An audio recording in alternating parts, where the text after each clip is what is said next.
EPL에서 이런 수비는 본 적이 없다.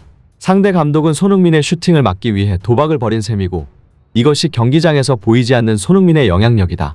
손흥민 한 명을 막기 위해 상대가 들고 나온 기상천외한 수비 전술이 화제가 되고 있습니다.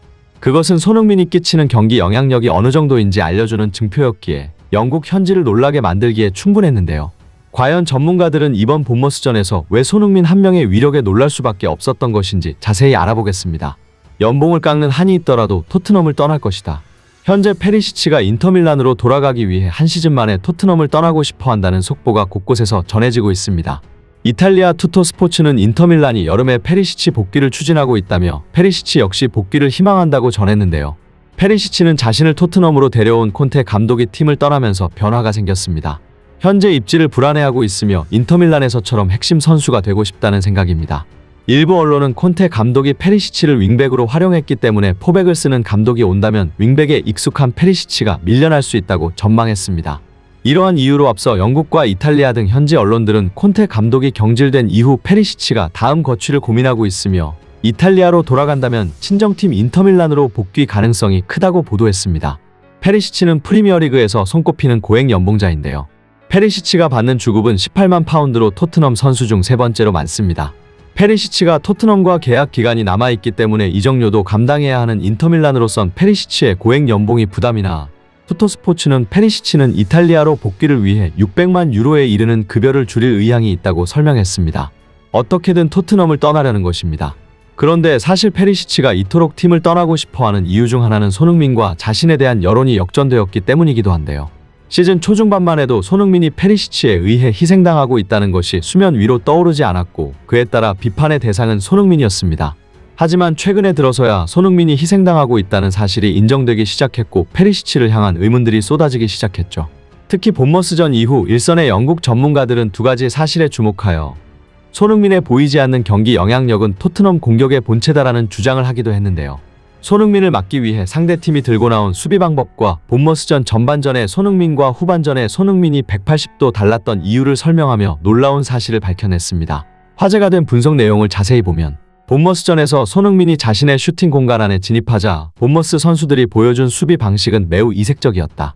우선 그들은 다분히 의도적으로 한쪽 각만 철저히 마크했다. 다른 한쪽을 내어주는 리스크를 감안하더라도 손흥민이 절대 슈팅을 못하게 하려는 의지였다. 이 과정에서 손흥민에게 드리블로 벗겨지자 위험지역에서 아무렇지도 않게 파울했다. 보통 저렇게 위험지역에서 대놓고 파울하는 경우는 100% 감독의 지시인데 이토록 손흥민 존을 경계한 것이다.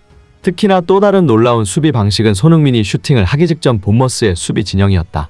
손흥민을 앞에서 막고 있는 두 명의 마크맨을 빼고도 뒤에 있는 선수가 뒷짐을 지고 있다는 것을 알 수 있고 그 뒤에 있는 선수는 손흥민의 공이 날아가는 궤적의 위치에 있는 것을 알 수 있다.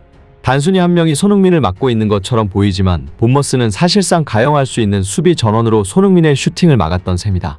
본머스는 프리미어리그에서 흔치 않은 수비를 보여줬다. 손흥민 존에서 손흥민이 슈팅을 못하게 하려다 보니 반대쪽 각이 활짝 열리기도 했다. 그런데 손흥민은 왼발로도 위협적인 슈팅을 날릴 수 있다. 어떻게든 엄청난 리스크를 떠안아야 하는 손흥민 수비다. 양발인 손흥민이 이렇게나 무서운 것이다. 게다가 본머스전에서는 또 다른 놀라운 점이 있었다. 경기를 본 사람들은 알겠지만 그날 전반전의 손흥민과 후반전의 손흥민은 매우 달랐다. 전반전의 손흥민은 축구의 신이라도 강림한 듯 모든 면에서 훌륭한 플레이를 했다. 슈팅, 드리블, 패스, 탈압박 토트넘에서 제일 눈에 띄는 손흥민이었다. 그런데 후반전 들어서 전반전의 손흥민은 어디 갔는지 잠잠해졌다. 왜 이런 현상이 일어났을까? 공격의 중심을 손흥민에 두냐 안 두냐의 차이였다. 전반전은 손흥민이 공격의 중심이었다. 손흥민을 거의 최전방 공격수로 활용했고 손흥민이 손흥민 존에 있으면 그를 적극적으로 활용했다. 손흥민은 자신한테 쏠린 시선을 효과적으로 분산시켰고 케인에게 더브라 위너가 생각나는 패스를 보내주기도 했다.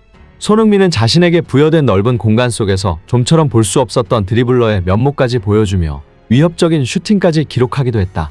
이 경기에서 전반전 45분 만에 확신하게 된 것은 손흥민은 절대로 클래스가 떨어지지 않았으며 폼이 죽지 않았다는 것이다. 그 증거가 바로 후반전 손흥민에 있었다. 후반전 토트넘은 누가 봐도 기존의 전술을 사용했다.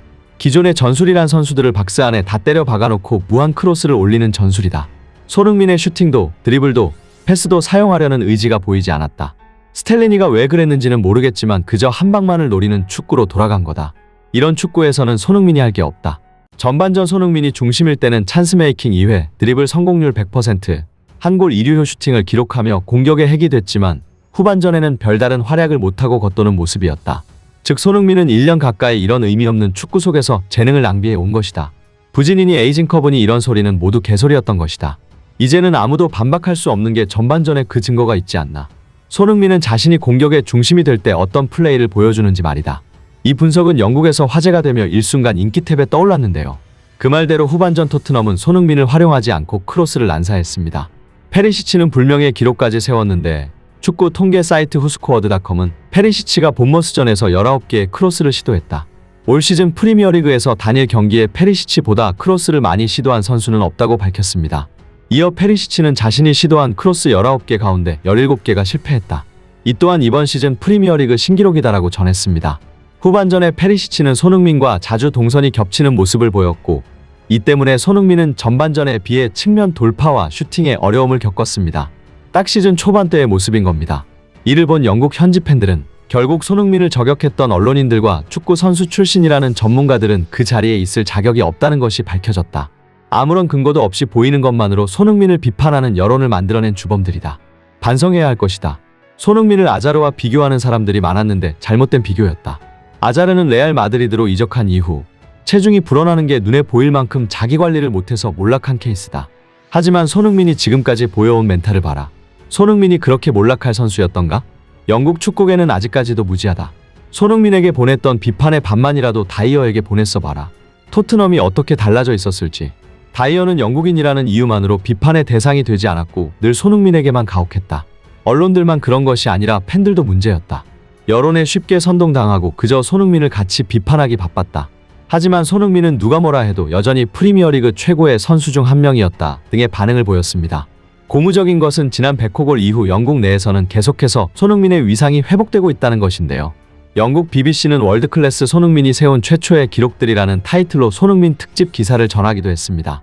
먼저 손흥민은 지난해 아시아 최초 득점왕에 등극해 골든부츠를 수상하는 영예를 안았고 아시아 최초의 의미는 물론 페널티킥을 제외한 득점왕으로는 몇 안 되는 선수라는 평가도 보냈습니다. 득점왕에 힘입어 지난해 10월 18일 프랑스 풋볼이 주관하는 발롱도르 시상식에서는 11위를 차지했습니다. 역대 아시아 선수 최고 순위입니다. 이 밖에 손흥민은 아시아 최초 EPL 통산 100 공격 포인트, 한국인 최초 유럽 축구 최다골, 아시아 최초 이달의 선수 수상 등의 타이틀을 보유하고 있고 영국 BBC 방송은 특집 기사를 통해 손흥민은 분명히 아시아 축구 최초의 글로벌 슈퍼스타다. 세계 최고의 선수 중 하나로 꽃을 피웠다고 소개했습니다. 이처럼 기록을 하나둘씩 깨고 있는 손흥민은 100호 골 관련 한 인터뷰에서 난 압박감을 좋아하는 아직 완벽하지 못한 선수다. 아직 발전할 수 있다. 꾸준한 경기력, 더 나은 플레이를 펼치고 싶다고 포부를 전하기도 했습니다. 손흥민 신화는 아직도 현재 진행 중입니다.